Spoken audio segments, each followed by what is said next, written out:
pledge allegiance to the flag of the United States of America and to the republic for which it stands, one nation, under God, indivisible, with liberty and justice for all.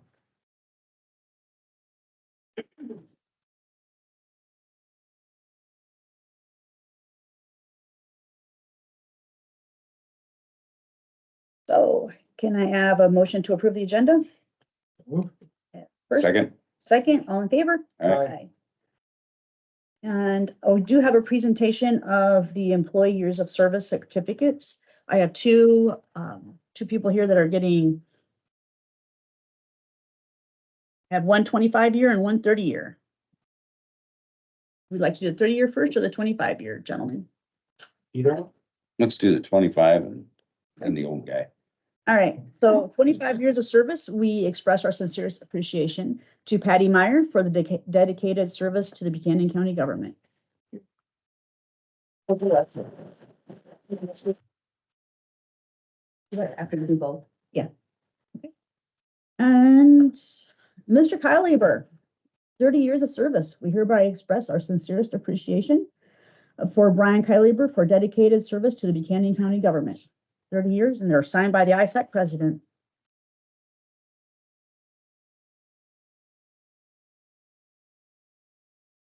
Can you guys come up and we'll do a quick photo, kind of under the flag over there.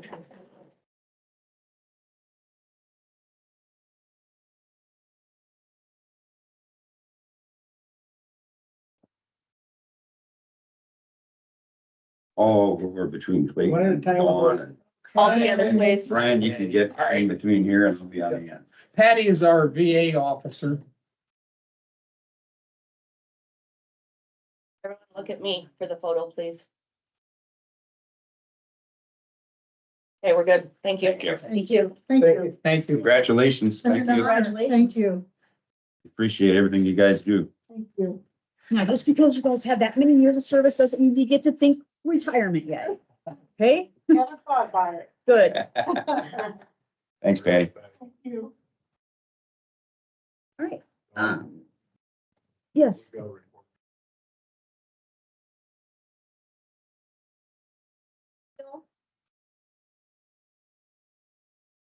I'm not.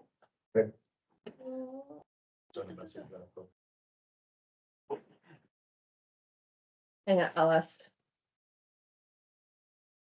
Is he still in the other meeting? He's still in the other meeting. He needs to come to the new meeting.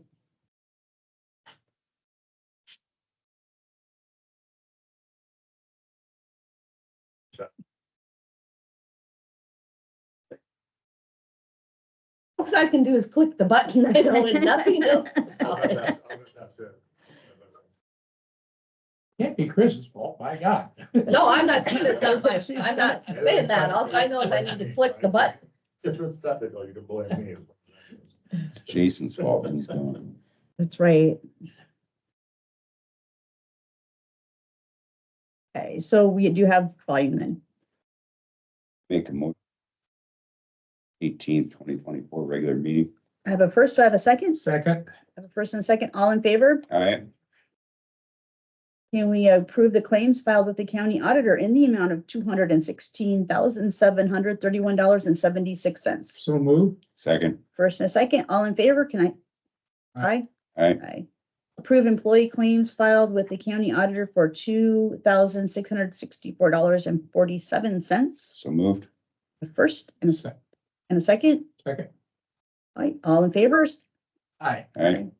Approve the hiring of Rob Dudley, Secondary Roads Operator 2, effective March 1st, What? April 1st. I'm sorry, April 1st, 2024 at $24.13 per hour. Motion to approve that hiring. Second. I have a first and a second. All in favor? All right. Aye. Approve Linda Walhart as the Byron County trustee.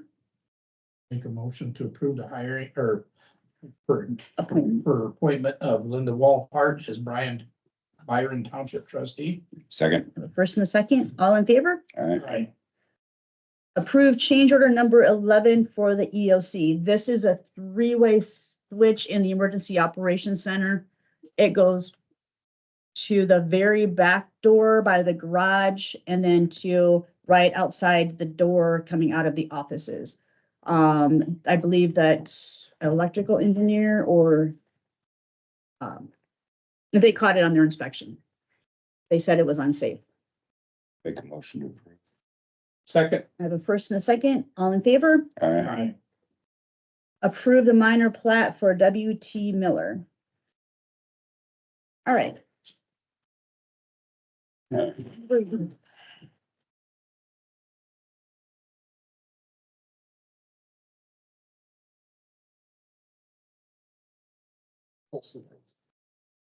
hope Amber has a lot better luck than Chris with technology.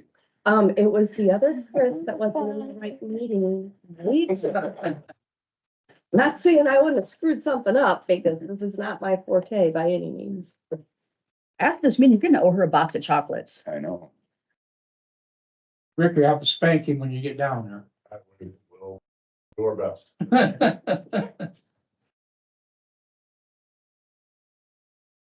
there.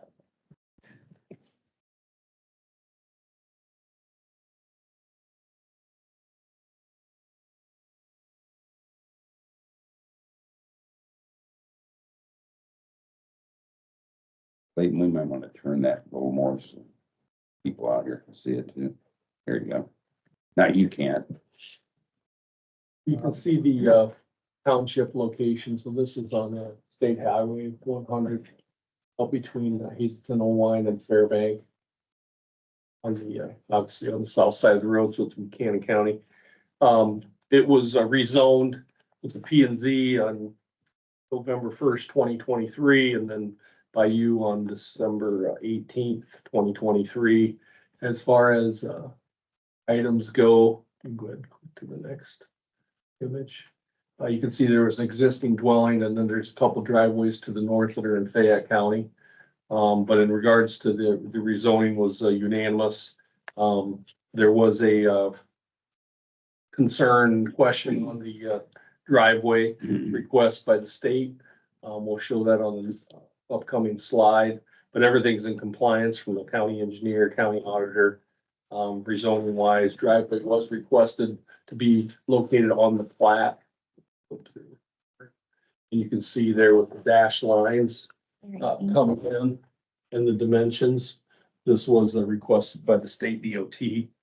And that was put on the plat, so they do have access. There was discussion through the P and Z and this body that they, if that wasn't going to be approved, that they did have an easement from the east, since the family owns the parcel with the dwelling on it already. But everything in compliance, taxes are up to date, pretty much straightforward. This is the last phase so that this can now be placed on the assessor site and recorded.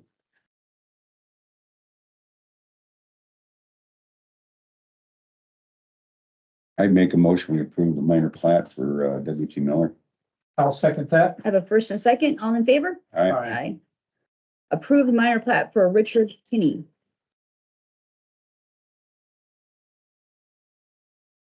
As you can see, this is on Buffalo Creek Boulevard, south of the interstate. This was brought to our attention 2 different times. So they had rezoned originally just to get you up to date. And then they realized they were going to be in the floodplain. It was going to take a while to get a base flood elevation. So they switched the rezoning. All that went into effect by you on October 30th of the past year. In regards to everything being in compliance, they have no concerns from the county engineer with the shared driveway. County auditor, everything is good with the legal description. Assessor, GIS, myself, again, I noted it was rezoned to R3. Setbacks are all in compliance. As you see, the plat will be pulled up next. In regards to both the A1 and the R3 districts, if you notice, it's a little bit tough, but it's nice when the surveyors note all the dimensions around the existing buildings so that I don't have to do the extra measuring or site visits and go on site to confirm that everything's in compliance. But there's going to be a shared driveway and an easement access to get to the farmland that is to the west. And then there's going to be potential shop house here and a shop house there, and then we're meeting actually on site this week to go through where the septic systems will go. Potentially, we'll share that if elevations allow and distances allow for that. So soils are not an issue with the septic. With it being pretty sandy along the Buffalo, but And it's far enough off the floodplain, that's not gonna be a problem. correct. But everything's in compliance, taxes up to date. Again, this is just the last phase. They'll be able to record this portion and then we'll move forward with the building process. With that, so I'll make a motion to approve the minor plat. Any? Second? A first and a second, all in favor? All right, Aye. Okay, place on file the following manure management plans, FCT LLC, Byron Township, Section 10, CBL Farm, Inc., Newton Township, Section 4, Foskey Site, Pono Township, Section 12, Is it on file? second. first and second, all in favor? All right, Aye. Motion carries. We need to set a public hearing for the following zoning request. Helmuth, J. Schmitz, and Indy LLC, Maryville subdivision. Works for everyone. It also with discussion on this, so the other two, Helmuth and Schmitz, are pretty much straightforward.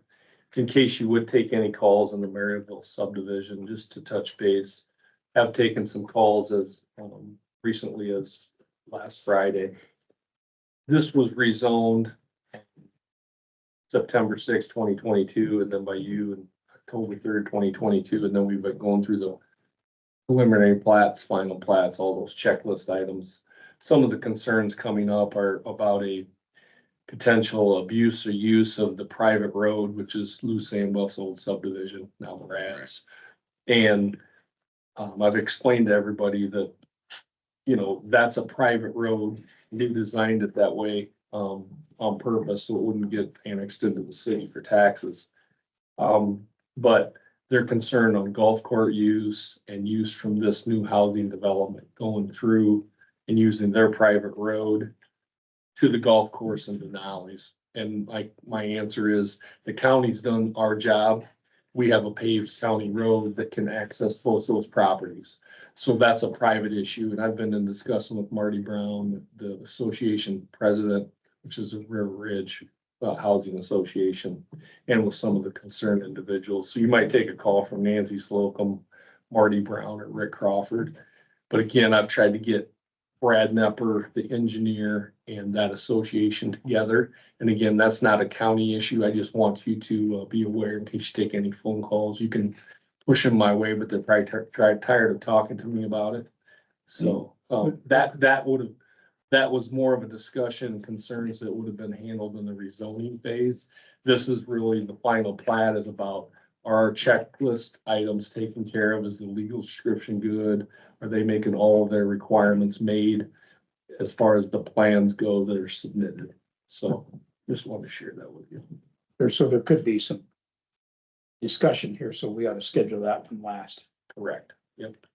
I can understand their concern about additional traffic, but realistically, how many golf carts would be accessing that?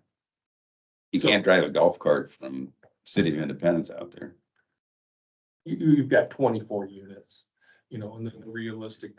And again, this is something that over the next 20 years, obviously there'll be a potential increase.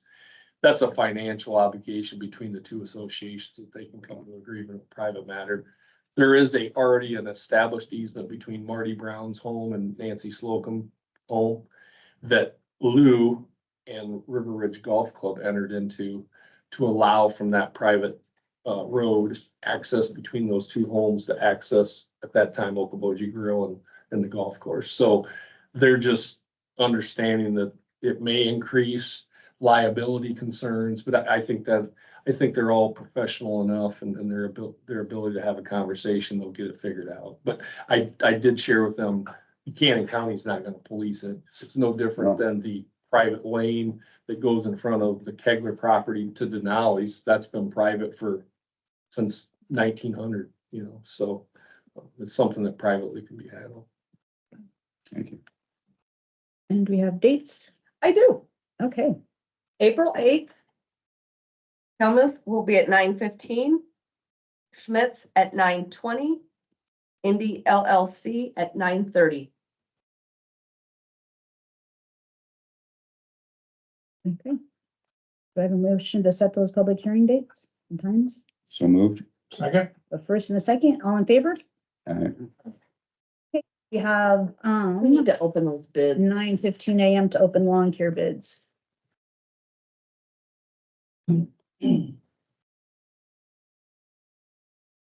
Thanks. Yeah. Thank Thank you, you, Dad. Appreciate it. appreciate it.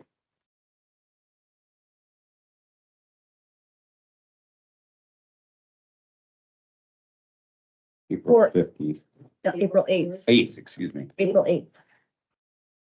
9:15, 9:20, and 9:30.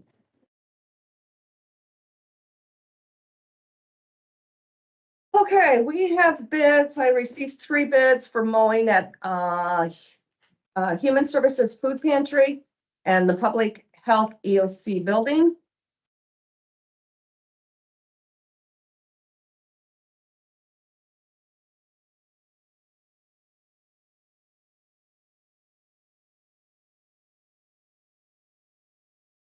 The first bid was from Matt McGill.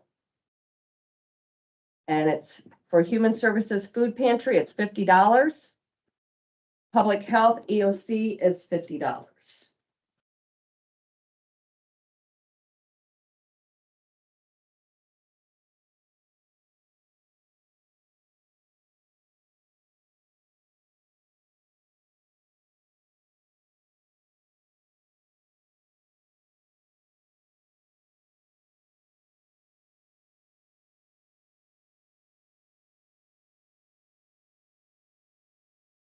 Second bid was from Brian Lochran.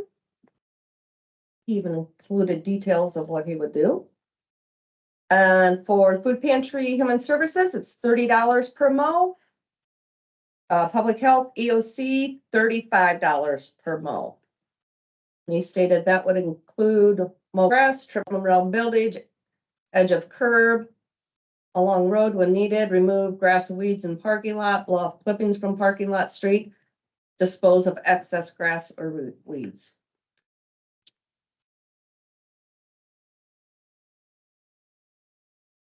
Okay, that's one.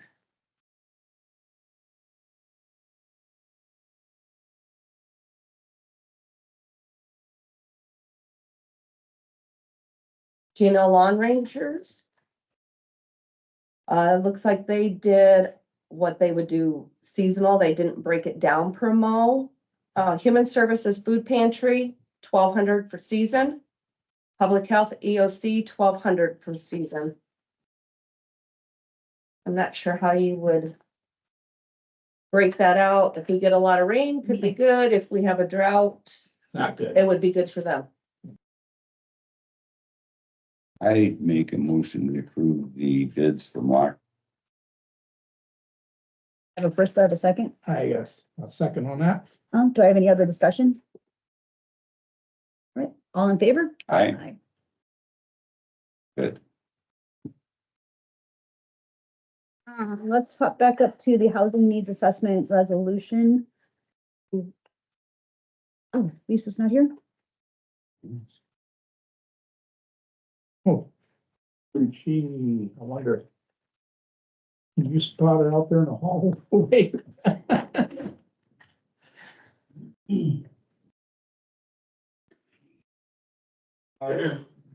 Hmm. Get her. Skip that one for, see if she pops back in. Sure. Let's go down to restroom painting. So.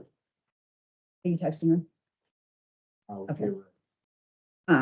So I did have the original painter that we had that was going to do this, or that we had a bid from, is not able to at this point in time. So I got a bid from, oh, Youngblood, Doug Youngblood, Pride Painting, Pride. Painting LLC. yes. You What's it? guys have a copy of that? You want that? And it looks like the total dollar amount is $2,900. Frankly, I'm not pleased with that bid. That's almost twice the amount that we were bid before, isn't it? Where are you gonna go get a bid for painting? I think we look elsewhere. Okay, you can go ahead and look elsewhere. I will. I think that I'd like to have a comparison bid. Okay. What's your thoughts, Clayton? I think so. It's kind of a shocker to see it double. When we know we've been pleased with the other painter's work, but after talking to him, because of his injuries he received in an accident, he wasn't for sure when he would be available to Right. come back and do that, so we can either check and see further if he's got ideas how he's gonna be with his recovery or seek another bid. Yeah, from what I understand, somebody that was standing there with us, they were looking for actually Larson Construction said that he was looking for somebody to take over, his business and was pushing jobs off on other people. Yeah, if you have any ideas, John, you Reach out, check see what I can- investigating. It's like it's an emergency situation to get done, but it would be nice to get it done as soon as possible. If there's such a thing as having a grand opening on restrooms. Not sure I want to be part of that dedication.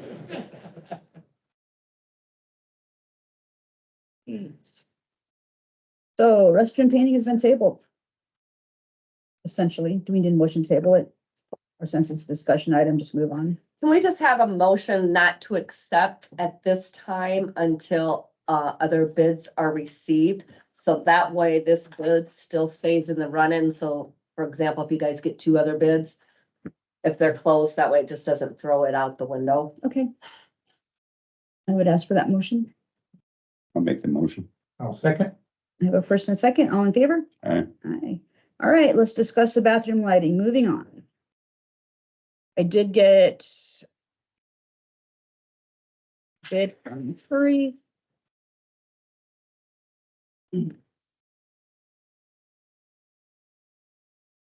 And that bid was for 3 4-foot 2-tube T8 light fixtures, which would be mounted kind of over top of all of the bathrooms. So the stalls are lit up. 6 4-foot T8 LED ballast bypass tubes.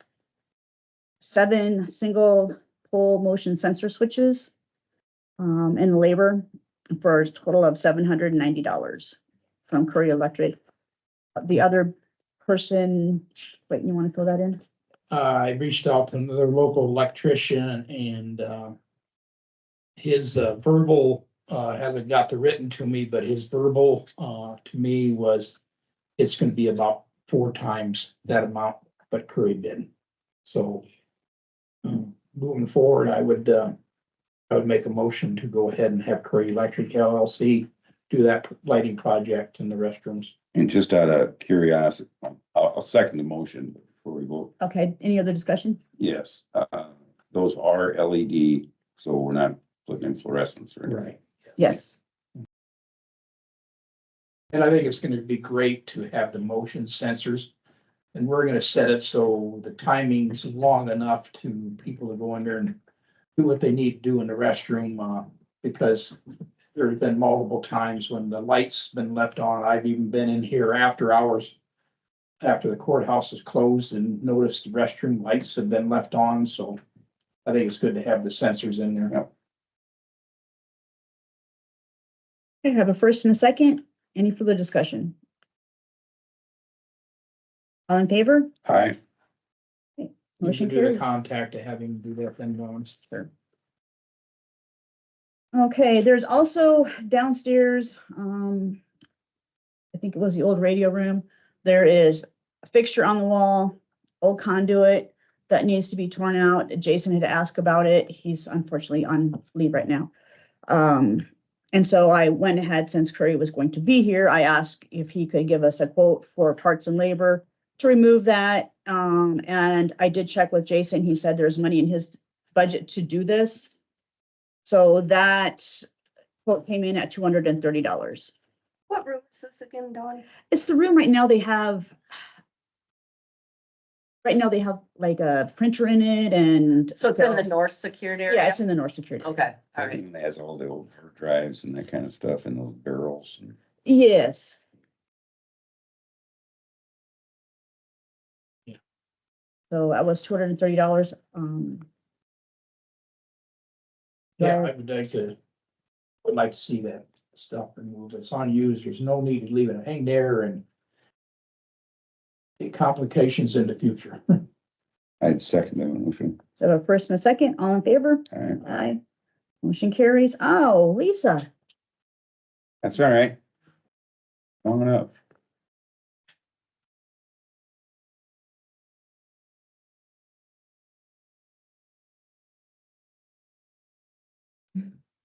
We have our housing needs assessment resolution.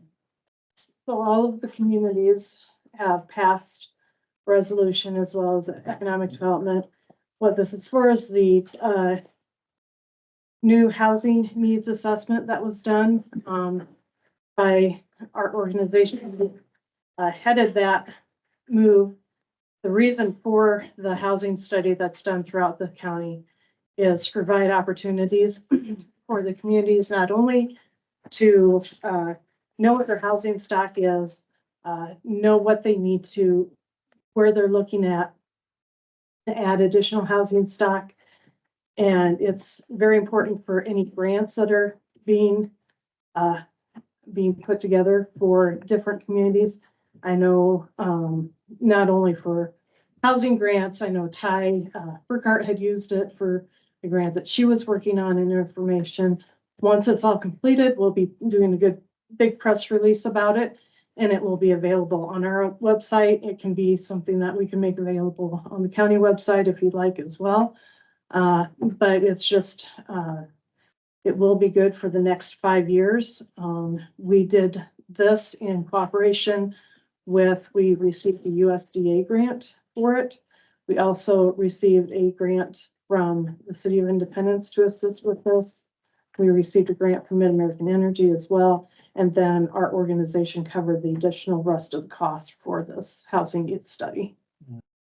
I think this is, like you said, a lot of your application for a grant wants to know if you've had a housing needs assessment done. Mhm. And also it helps the developers and realtors know what the needs are going to be, future needs in the communities and throughout the county for housing. Right. The last study that was done back in 2017 resulted, I know specifically in the 48 units that were built along Highway 20 in Independence. So, and there were some additional housing that I know came out of that study. So hopefully we'll be able to use that as a to help developers see the opportunities that they have in Buchanan County to develop housing, Affordable housing. affordable housing or housing period. Didn't that impact the, Yeah, I think that's one reason that development came in, yes. And I'm sure when they're looking at doing like the Maryville, that was something that they used, I'm sure. To have that opportunity to know what the housing needs are within the county and the communities. Okay, where we at with the resolution? We just need we have the resolution on file. Yeah. We just need to make a motion to accept the resolution and to have the chair sign. Unless the vice chair wants to sign. I'll make a motion to go ahead and approve the resolution and housing needs assessment. Go first, I will second that. and the second, all in favor? Aye. Thanks, Lisa, for working on it. Thank you, Lisa. Appreciate it. Appreciate it. We're down to, Interrupt a minute. yes, I made a mistake. I forgot to add setting a public hearing for the budget hearing on the agenda. We had discussed setting up for April 15th, but we didn't want to do anything until we had the proposed hearing, taxation hearing. I did the resolution. I didn't put it on the agenda. Can we have a quick motion to amend the agenda to set the public hearing date? I would make that motion. I will second. All right, Thank you. Sorry first and a about that. second. All right, and let's go ahead and set that public hearing date. About April 15th at 9:15. That way I can get it to the newspaper, get it on the website, and I'll get it out on my Facebook page. Okay, make a motion to set it for that date and time. First, do I have a second? Second. All right, all in favor? Aye. Aye. Okay, next up is discuss courthouse office space.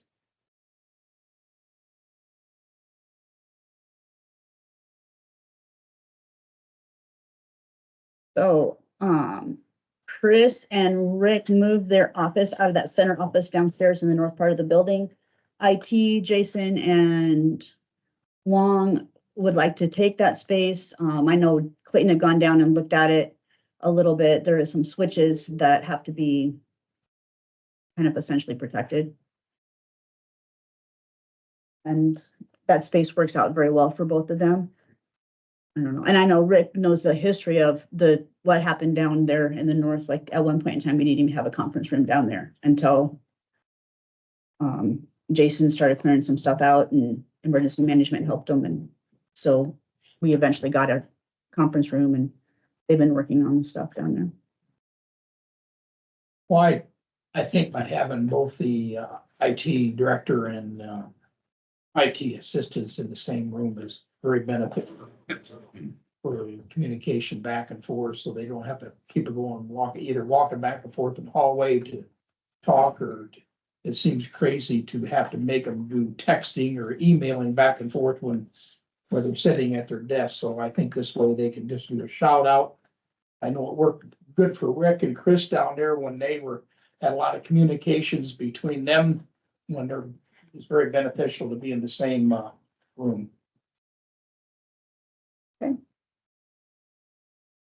Is there any further discussion with that? I think it makes sense. Okay, so with that being said, Karen is in that back office. Granted, it is the biggest office down there, except for the middle section. And it's a little bit colder and it's not as close to the center door. So when people come to see her, she has to walk farther to get to that center door. So she would like to move to the office that Jason now occupies, since that will be free. That leaves her office free. In the move, they also took a whole bunch of items out of an office that was being used for storage. So there's another office open down there. And then plus there is the IT assistant's office open. With everybody's permission, I would like to move my office, or at least have an office down there, to where I can actually get some work done, not sitting here in the boardroom with the camera on me as I'm working. I would agree with Karen moving up there closer to the entrance past the doorway. Does she feel there's enough room in there when she's bringing in new employees to get them orientated and do what they have to do on the computer? She got Yes. enough room to do that? Yes, she does. And plus there's an office that's being left in there, or desk is being left in there. And then there's a small desk that they are moving into that to set up by the door so that when they're doing their computer-based training, she can keep an eye on them. If Karen has anything going on with confidentiality, if another person comes in or she has a new employee, is she gonna have an area that she can go and talk with them so she don't have to communicate in front of the person sitting there receiving training, or have them leave the room? Well, absolutely. There's a whole conference room down there. Okay, I just want to make sure she's got a place to go because of confidentiality in case something like that happens.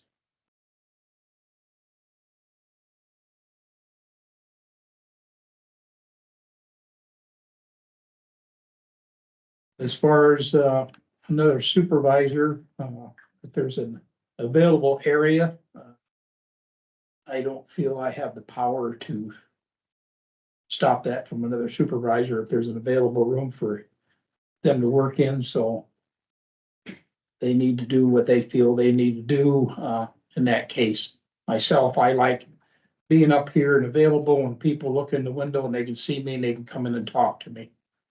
But it makes it hard when really technically, when we're all together, there's a quorum.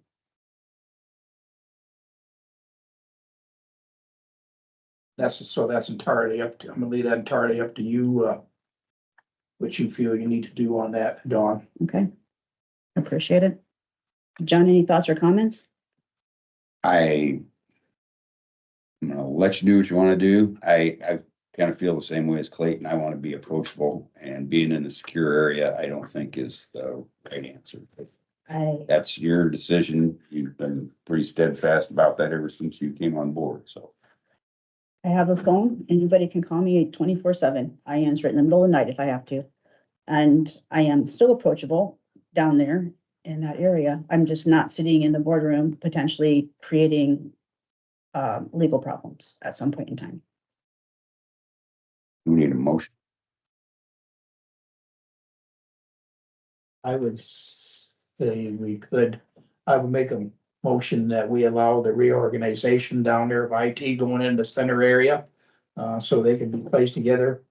Karen, moving to the IT director's old office. Setting up in there, and then Dawn being able to do as she sees fit. First, Second. right, and I am gonna say this also. I understand that we do sometimes have employees that come and see us. What we need to remember is that this room does have a camera, so if it's something that needs to be discussed privately, perhaps going to a conference room or someplace. Rick? Open for discussion. Yes, open for discussion. At one time, back before we entered into an agreement with the Independence Police Department, we'd actually put a plan together to have 2 executive format offices down there. Again, you as the board members can decide where you go, but bring up the employees. There's times employees come in when they can't even talk to their own department heads, and we've taken that on. In safety, I think you folks have taken some of that on as well. It'd be nice to have an executive format.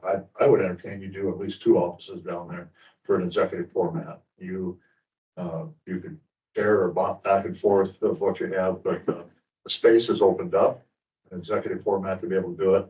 Nothing says you can't meet with them up here, if it's simple day-to-day stuff.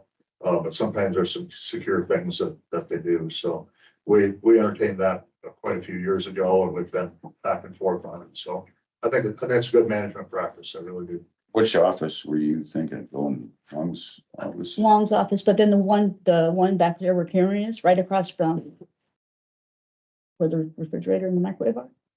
Not currently. Yeah, where she currently is. Yeah, that one would be open. And maybe that would be a good plan, is to keep that as a alternative workspace as we see the need for it. Could be a secure conference room. It could even be something that the attorney's office pops down and if they're doing a high profile case or something. I like that executive format as an option. Is that conference room down there, does that have a camera in it? No.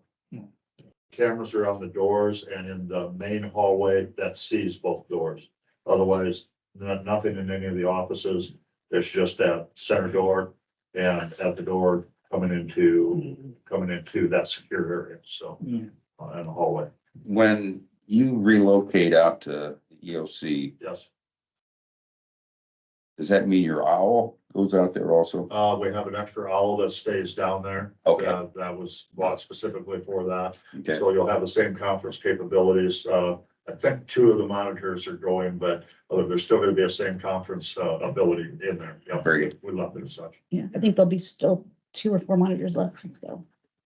Sometimes a camera situation can put people in an uncomfortable situation. I know when we did the evaluations on our department heads, when we did them in the assembly room, I covered the camera down, and me and John did, Yeah. because people sometimes just don't like to be on camera when they're doing things like that. Sometimes there's, could be facial and hand gestures to use and stuff, and so sometimes the camera in a situation like that, if I feel, just needs to be covered. Yeah, and keep in mind, as a phone call, you can call your IT director And he can disable that specific camera for a short time. That's what we'll be doing for the elections. Okay. Out at the DOC, we've got that stuff for the precinct. So they'll be able to disable that center camera. So nothing will be out inside, but the doors will still be secured. Okay. Fine.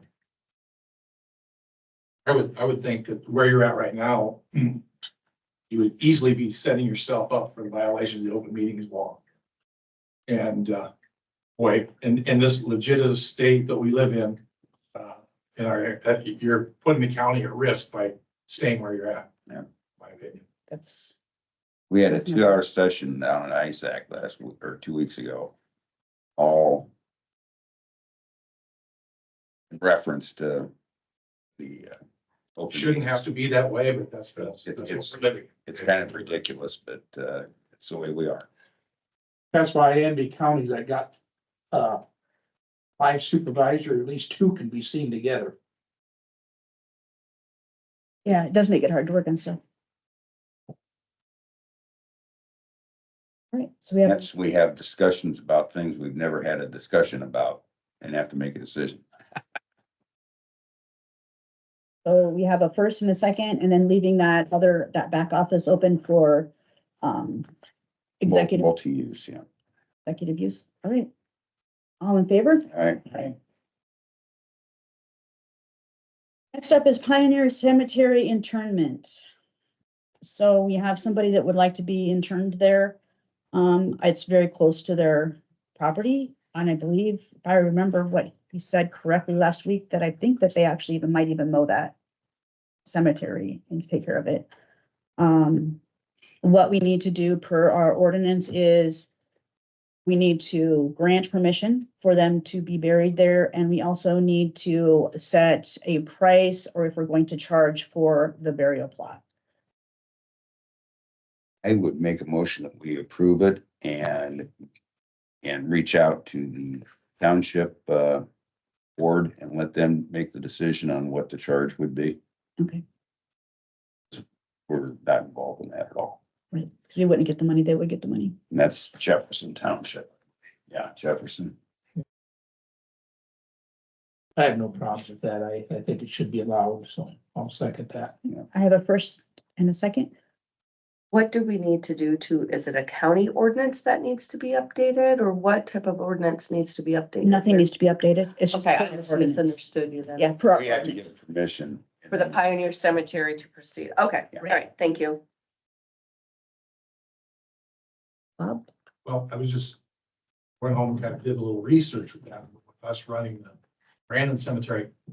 With a new burial, will they lose the Pioneer Cemetery? Or they will not, you've checked into that? They won't. Because we are, okay. That's why I just want to make sure. In fact, there was one just within the last 6 months or so in one. Great. It's not a problem. Right. So we have a first and a second. All in favor? All right. Motion carries. Update on the change of precinct mailing, Chris. Oh, yeah. Okay, so a year ago or year and a half ago, whenever it was that, when you folks decided to move the food pantry out to the public health, vice versa, that took away my precinct. So per code for primary and general elections, I am required to send a mailing. So I have to send one in May. There's a specific time frame of when these postcards can go out. So I will have to send them in May. And then I will turn around and have to send them again in October. Fortunately, there is, I can combine it to households because there's over 3,000 registered voters in that precinct. But per code, I can combine it to households. Okay. So that is about 810 postcards that actually we're going to try and print them here, get the paper here. But just a rough estimate right now, and this does not include my time or my staff's time, we're looking at probably $1,200 to $1,300. Is an added expense that's going to have to come out of my budget this fiscal year that I didn't have budgeted for, and next year. So we can keep that in mind as we move forward with selling that one property. Maybe a Yeah. slight reimbursement or something. Yeah, I just wanted you guys to know where we were at with that and what the law requires me to do means we changed precincts. So man, you gotta do one before the primary and one before the general. That is correct. And there's a specific time frame where I can send it out for the election, so. Do you need a motion for us? No, I just wanted to communicate with Share you guys. information. All right, I appreciate it. Oh, Brian, I believe you're up again. Good morning again. I got two items on this morning. I don't know which one you wanted to start on. Purposing of the. Okay. What it is, we're gonna have an asphalt plant in town this year, and I truly did not anticipating doing a whole lot with asphalt this year. I put about 100,000 for this upcoming year into the budget. And with an asphalt plant here, I can get it a whole lot cheaper. Putting it in perspective, River City's price to me is $83.75 a ton. How much does a ton do? We're looking at a mile and a tenth. And so what this mile and a tenth amounts to is 115,156 for an inch and a half thick asphalt. And that's a good overlay thickness. Yeah, a lot of times they go thicker, Dawn, but in this environment where it's an old state highway, it's got a good solid base. It's just the asphalt on the top is rotting and going to pieces. And yeah, it's not a perfect answer, but it's a good answer. What was the length of it again? It's a mile and a tenth is what they gave me for a length when I talked to them. So And I'm sorry, that total dollar amount again, I didn't catch it. 115,156, but we truly bid it by a tonnage. That's the fairest way to compare. Now, we did the north end of that road. We used that. Auto seal. Yep. How does this compare? And the auto seal, I understand it worked out very well. How does this compare in cost to if we do auto seal? Yes. And I talked to Randy on that too, and Randy gave me initial cost of 189,000 to do that mile. I said, Randy, that's a double auto seal. Because I was looking at it and I had right my grubby paws when he talked to me. The price he'd given me a year ago when we were talking 280th. And he said, oh, that's right. He came back at $94,530. So are we using asphalt just because it's here? It's a lot less expensive. Put it in perspective, I got 3 quotes rather than just one anyway. Okay, thank you. And Aspro was at $115 a ton compared to the 83. And Heartland Asphalt, who is very hungry, and they're at $91.89 a ton. And then this one being, because they're gonna be in our area, is at 83.75. They're even city projects.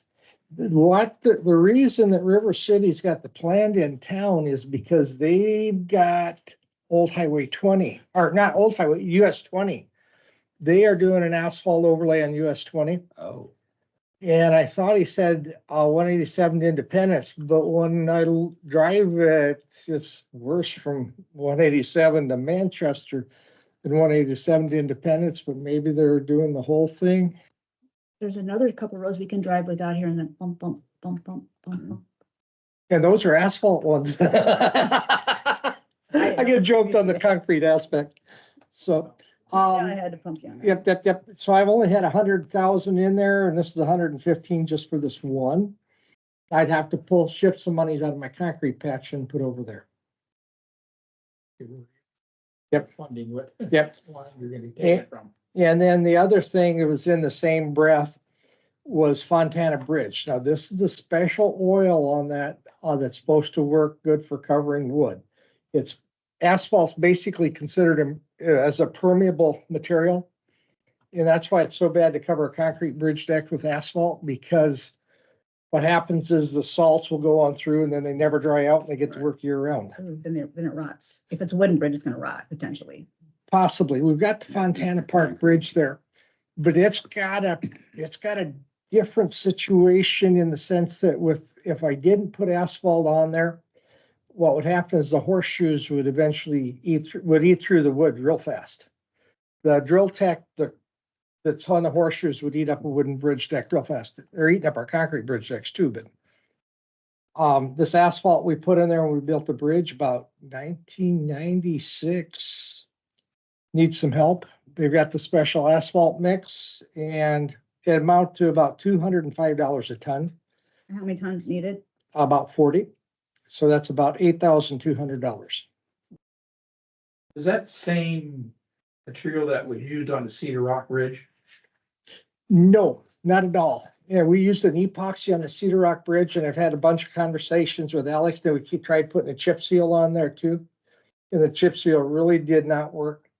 And so as we do the other project, we're gonna put a high friction course starting on the bridge around the curve, and that'll make that a lot safer too.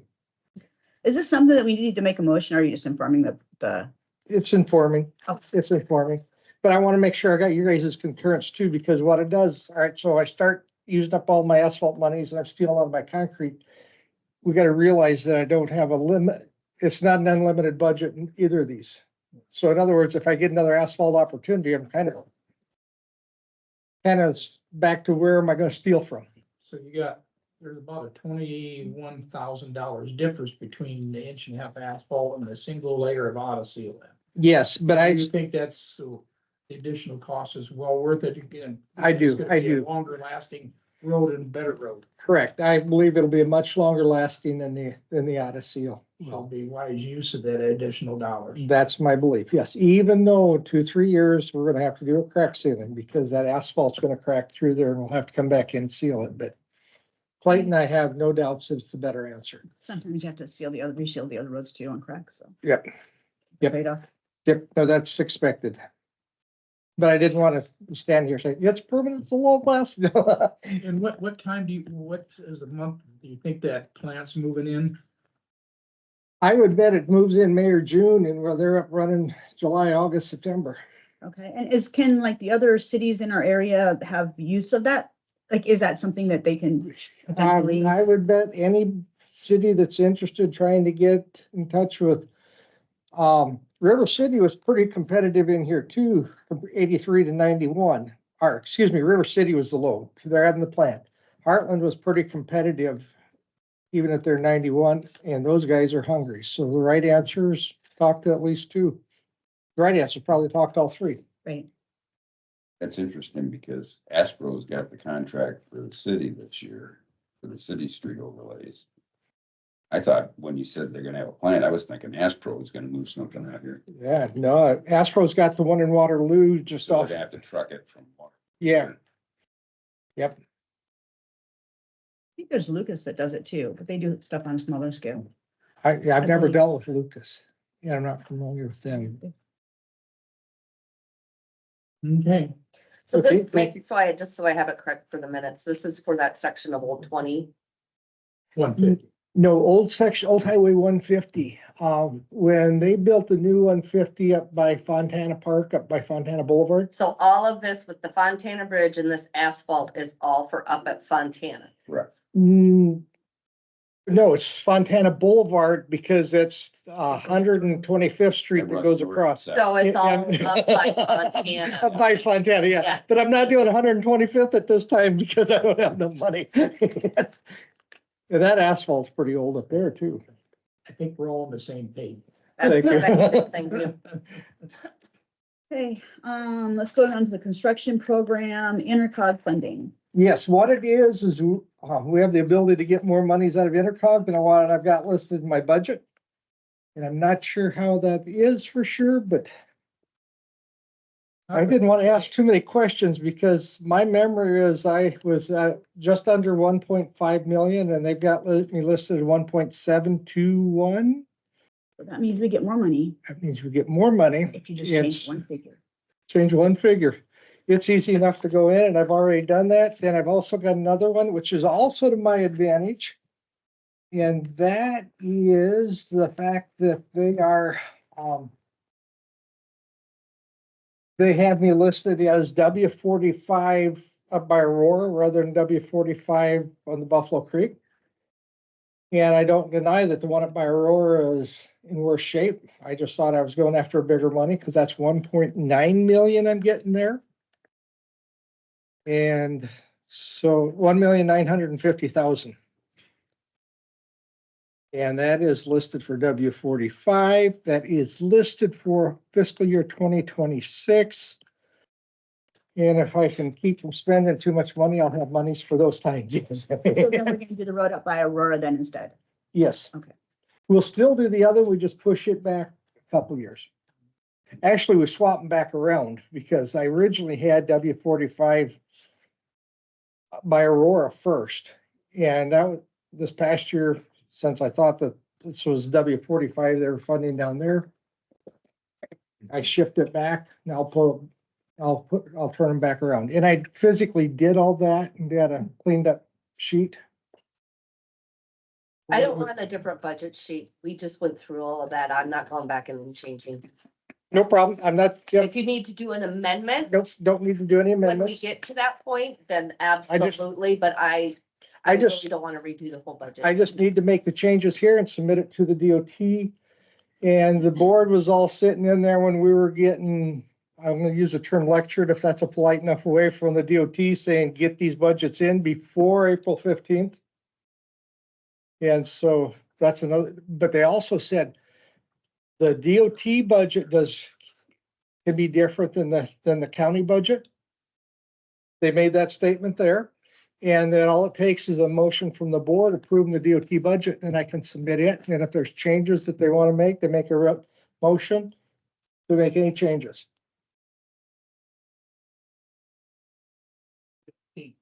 So basically what's gonna happen is, so as Brian submits his DOT budget, I'm gonna need those adjusted figures on the increased revenue. And I will have to turn around and do a budget amendment come 1st of July, sometime within that month. No doubt, you don't need to make any changes because if you tell them what we're doing right I here, will have to make changes because yours is going to the DOT. You gave me original revenue figures at that one point. I'm gonna say, for example, the 1.5. this Is that not what you put in your original budget? is the Forever. farm market fund. So you don't put those in your budget? No, those numbers are not in any of the budget figures that you see that goes through the county. That money never comes into the county. But it would still be in her budget sheets, her budget worksheets. This is a whole So we different are- fund. You are getting revenue to pay for projects that's not in the budget at all? They're in the budget on In the county this budget. sheet. I'm not talking Nope, DOT. not in the county budget at all. That gets led through the state. But it still should be revenues that come in. Because this project. How needs is to be the, going.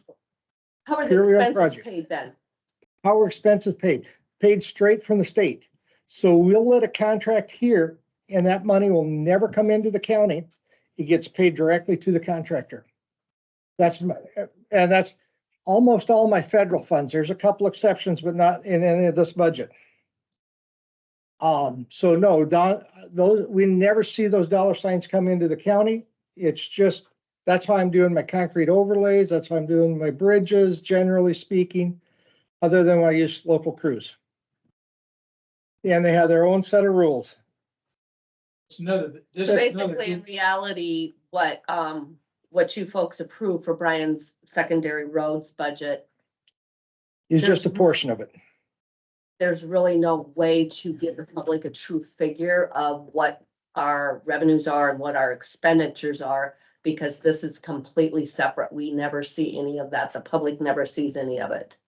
See Well, what I'm it's- saying? Because it's Mhm. state, because money's coming from the state, the expense is being paid by the state, so it doesn't give a true figure. That's the way the DOT has things. And backwards, in my opinion, but I Police are just, paying for it.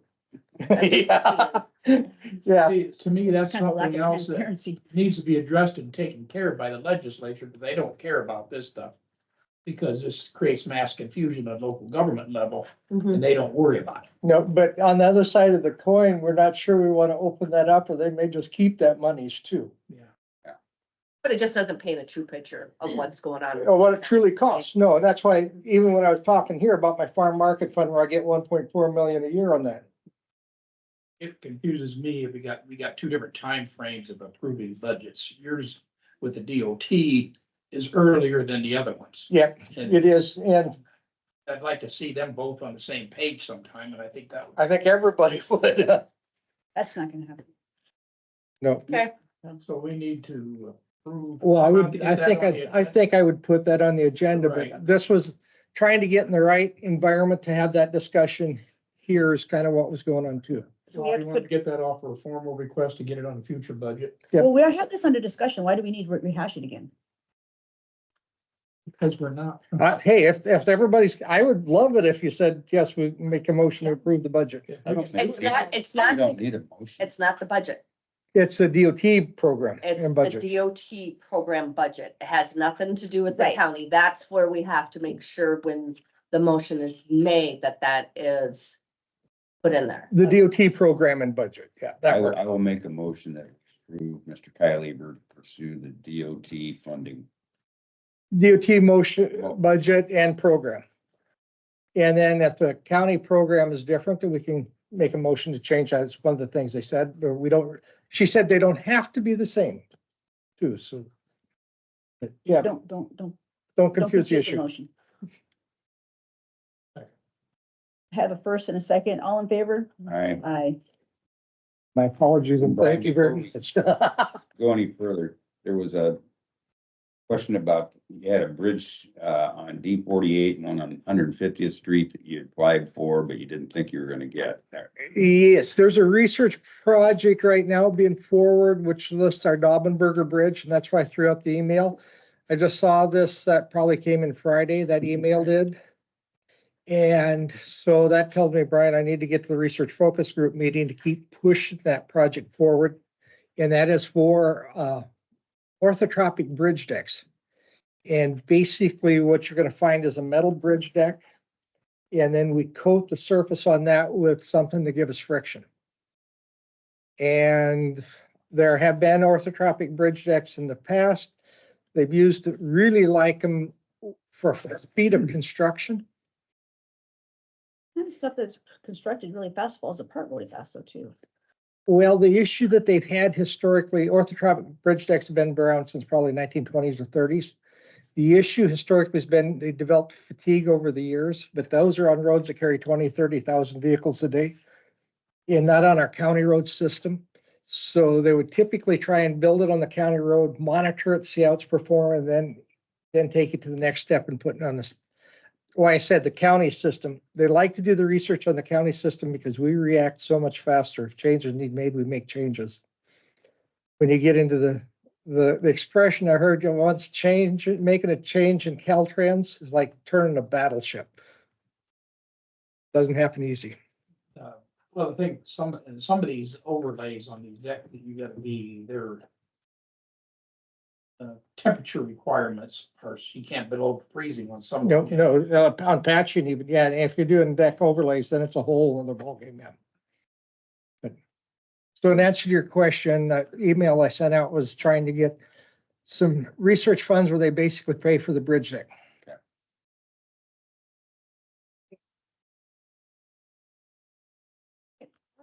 So we got to the part of our agenda where it's public comments. Do I have any public comments?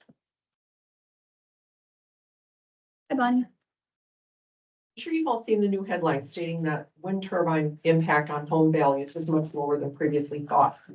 The study was paid for by the Department of Energy, which, given the federal government's push to force wind turbines on local communities, is not exactly an unbiased entity. But let's take a closer look at the study. It was based on property transactions and wind turbine locations between 1990 and 2020. In 1994, the average height of a wind turbine was 164 feet. The turbines being proposed for Buchanan County are nearly 600 feet. That's 3 2/3 larger. The researchers noted that when a wind turbine is farther away, it appears smaller. At 5 miles away, they claim it looks like an aspirin tablet held with an outstretched arm. At 1 mile away, it appears the size of a golf ball. For me, that begs the question as to whether or not these researchers have ever actually seen a recent wind turbine. They concluded that there was a 1% drop in home values with a visible. Not sure how it could be visible at 6 miles if it's the size of a golf ball at 1 mile, but I digress on that. There was a greater impact at less than 5 miles, but they said that diminishes if you wait 10 to 20 years. They also concluded that the number of people who live a short distance from a turbine is very small. They came to this conclusion because there were fewer than 250,000 housing transactions recorded within a mile of a wind turbine during the roughly 30-year study. This is basically a way of saying that there weren't enough homes sold near wind turbines to produce a large enough sample size to get statistically meaningful results. Those who didn't have a transaction because they couldn't sell their home or family farm, like several people we know in Wisconsin, were not counted. And apparently the 250,000 homeowners who may have had to sell for a loss, monetary and or emotional, they don't count either. Also noted was the fact that most of the growth in wind turbines is on farmland in the Midwest, Great Plains, and Texas, irreplaceable farmland. So studies are fine if you know who funded them, you really read what the study says and what it doesn't say, and you know when a study is subtly admitting that it didn't actually have enough data for one of the experimental sample groups to produce statistically meaningful results.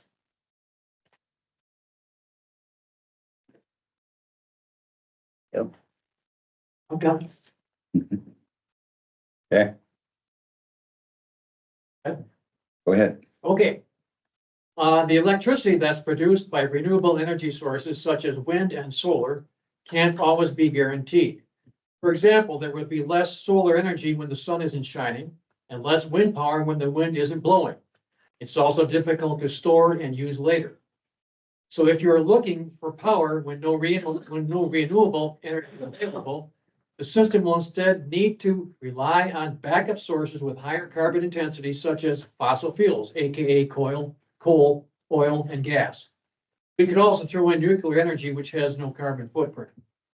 It's claimed by the renewable energy crowd that wind and solar will help to reduce carbon intensity by producing lower CO2 emissions. California is littered with over 11,000 wind turbines and about 2,000 solar providers. However, despite the massive increases in wind and solar production, the carbon intensity of California's electric generation is not falling. California is nowhere near net zero, and the carbon intensity of electricity production has not budged in more than a decade. Aren't we being fed the same carbon footprint line by NextEra? Does Buchanan County want to follow in California's failed green movement? Let's top this off by mentioning that residential electricity prices in California jumped nearly 12% in 2023, and they are going higher.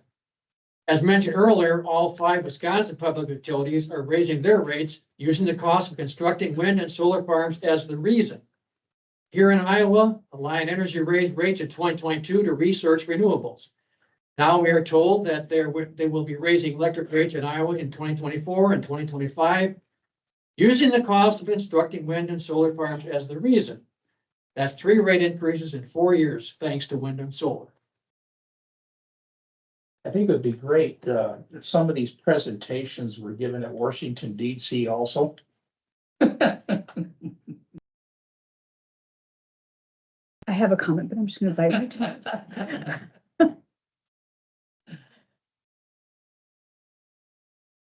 And last fall, a tree fell on the Pine Creek Bridge there on Dugan Avenue. Last mile of Dugan Avenue before it crosses the county line. Yes. And it broke the fiberglass sign or. But yeah, end marker. Okay, I would have thought they would have had it replaced, repaired. Same place as last fall. Okay, I'll make sure the guys get the message. Thank you. Allison. I'm here kind of on the turbine thing too. You guys are our county supervisor, so you're making a decision for all of us. This is a big voting year. Why is it not put on the ballot for Buchanan County? I wish it was put on the ballot, but I had talked to our auditor and she said that we're not able to. She checked with some other. Not allowed by code.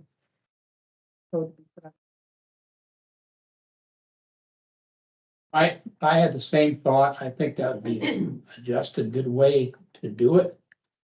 But the thing, if we're not allowed to do something, more control over local government.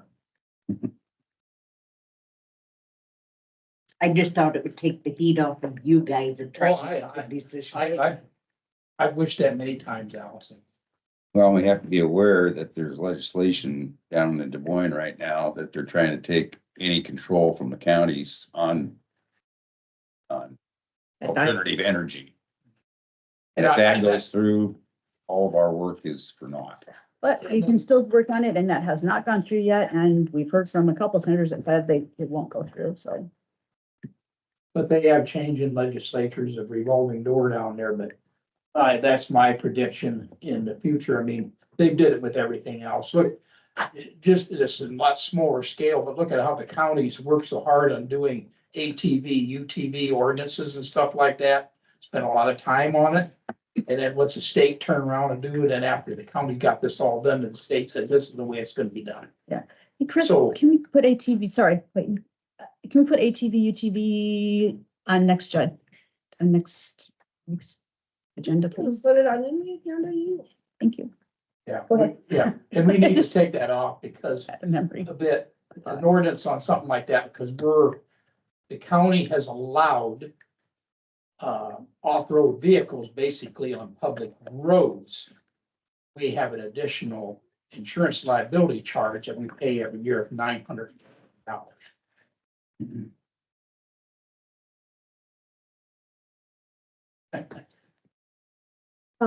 Last week, we talked about the Omaha's station's report on Potawatomi County. Did you two have an opportunity to see? I sent that to you too, because you said you'd like it. Yeah, I jumped in Look there. What was your reaction to it? Just can't really comment on it, can we? Right. And one other thing, and follow off what Bonnie's saying, you know, this water tower out here is anywhere from 125 to 140 feet tall. And, you know, if we have a 582-foot wind turbine, that's gonna be the size of just one of the blade, I mean, all three blades. So if you look out there and look at that thing, man, that's a blade. That's not the pedestal and everything else. That's just the blade. What happens if that blade comes off? And I actually had an interesting conversation, listened to an interesting conversation. Clayton was there too with my old PE teacher, and apparently they had a windmill out at their place, and I guess in the wintertime, and it must be just it's a small scale, but in the wintertime, she's very thankful it's not closer to their house because there is ice chips and stuff that come off of it, and it actually puts holes in some of their bales.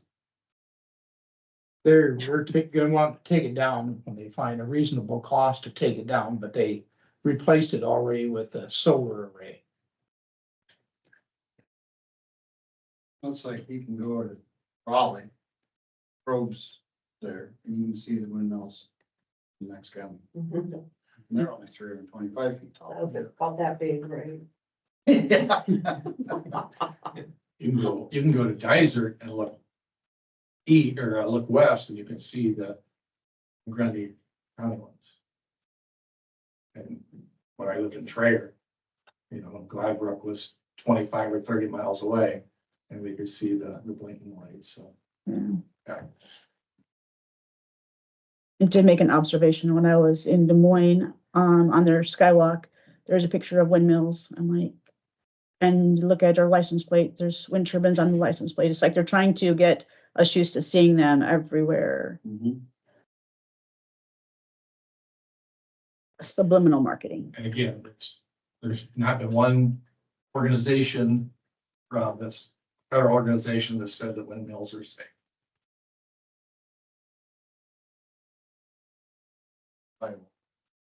Yeah, well, that's a good thing. There'll be a change, it'll be something better.